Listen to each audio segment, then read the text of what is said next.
kuryama no kubyuka n'imbabazi z'Uwiteka bene data, igitondo cyiza kandi cy'umugisha cyangwa se igicamunsi cyiza bivanye naho buri wese aherereye ku migabane itandukanye y'isi.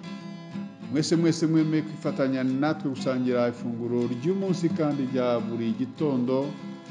Insanganyamatsiko ya none kuwa 4 Kamena umwaka wa 2025 kuwa gatatu iragira iti mu cyimbo cy'imyambaro y'ibizinga wambitswe imyambaro myiza. Mu cyimbo cy'imyambaro y'ibizinga wambitswe imyambaro myiza. Mbere ko dusoma ijambo ry'Imana, reka tubanze turimbane indirimbo ya 95 mu ndirimbo zo gushimisha Imana igira iti ibyaha byanjye Yesu yarabyikoreye. Niturangiza dusome ijambo ry'Imana.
nuko amaganya yanjye nyakurwaho nawe, nduhukira muri we, ampa amahoro ye, Imanueli Kristo, zina rihebuje rimbera nk'imibavu ihumura neza.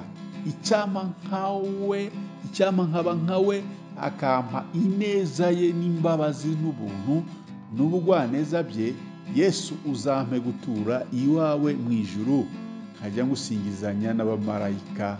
Haleluya, amen. Reka dusome ijambo ry'Imana mu gitabo cya Zekariya, ibice n'ibi. Zekariya ibice bitatu. Zekariya ibice bitatu. Dusome twihuse.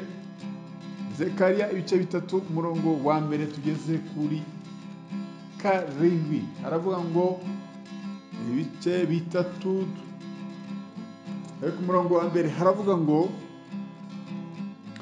amagambo aravuga ngo Yosuwa umutambyi mukuru akizwa ibyaha bye. Maze anyereka Yosuwa umutambyi mukuru ahagaze imbere ya marayika w'Uwiteka, na Satani ahagaze iburyo bwe ngo amurege. Uwiteka abwira Satani ati, Uwiteka aguhane, yewe Satani, niko ku Uwiteka watoranyije i Yerusalemu aguhane. Mbese uwo si umushimo ukuwe mu muriro?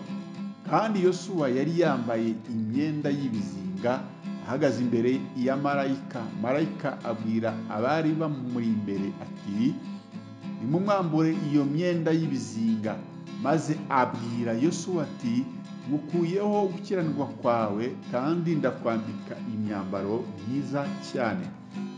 Ndategeka nti, nimumwambike igitambaro cyiza mu mutwe. Nuko bamwambika igitambaro cyiza mu mutwe, bamwambika n'imyenda. Marayika w'Uwiteka yarahagaze aho. Gatandatu, marayika w'Uwiteka ahamiriza Yosuwa cyane ati, Uwiteka Nyiringabo aravuze ati, nuko nugendera mu nzira zanjye kandi ukitondera ibyo nagutegetse, nawe uzacira inzu yanjye imanza, n'ibikari byanjye uzabirinda, nanjye nzagushyira mu byegera muri aba bahagaze aha. Mwakire neza ijambo ry'Imana.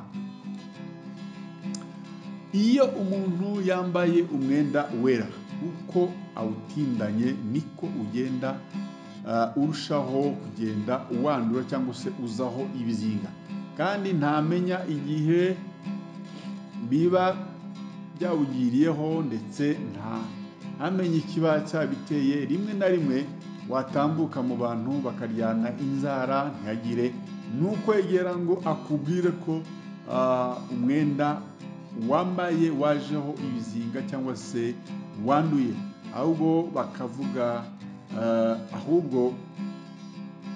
bakakuvuga bakakugenda bakujyanirana inzara. Mu gitabo cya Zekariya ibice bitatu, kuri uwo murongo wa mbere kugeza kuri karindwi, hatubwiye ko inkuru z'umutambyi mukuru wakijijwe ibyaha ari we Yosuwa.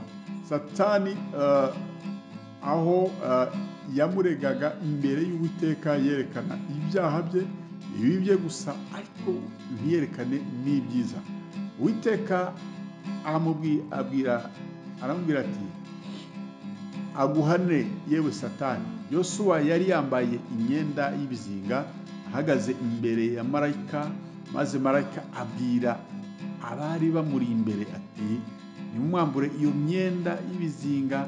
Maze abwira Yosuwa ati, ngukuyeho gukiranirwa kwawe, kandi ndakwambika imyambaro myiza cyane. Ati, ndategeka nti, nimumwambike igitambaro cyiza mu mutwe, bamwambika n'imyenda. Marayika w'Uwiteka yari ahagaze aho. Marayika ahamiriza Yosuwa cyane ati, Uwiteka Nyiringabo aravuze ati, nuko nugendera mu nzira zanjye kandi ukitondera ibyo nagutegetse, nawe uzacira inzu yanjye imanza,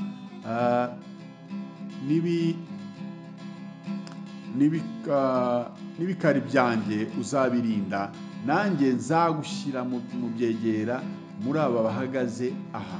ibizinga ibyasha Satani abadutera n'abamukorera bibasha kutugaragaraho, ariko Imana yacu ifite imyenda myiza kandi myinshi yo kuduhindurira tukabasha kwambara imyenda myiza.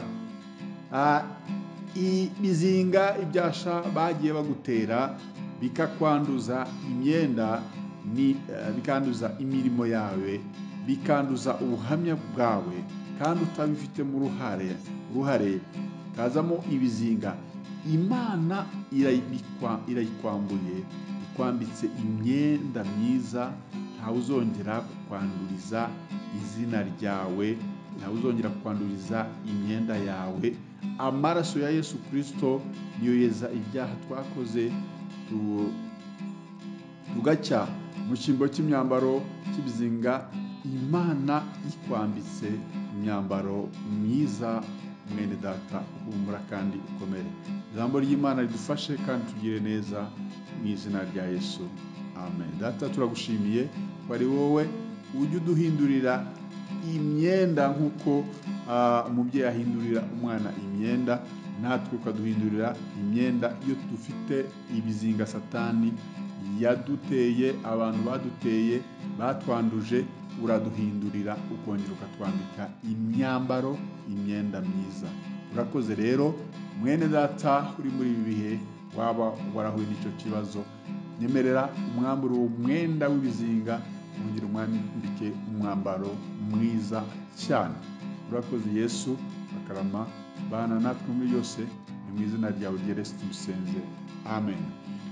Mwari kumwe nanone nk'uko bisanzwe na mwene so muri Yesu Kristo, Bishop Apollinaire Musafiri Gakombe, shumba mukuru itorero The Evangelical Covenant Church of Rwanda ICCR.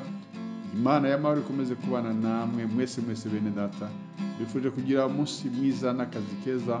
Shalom shalom, ndabakunda.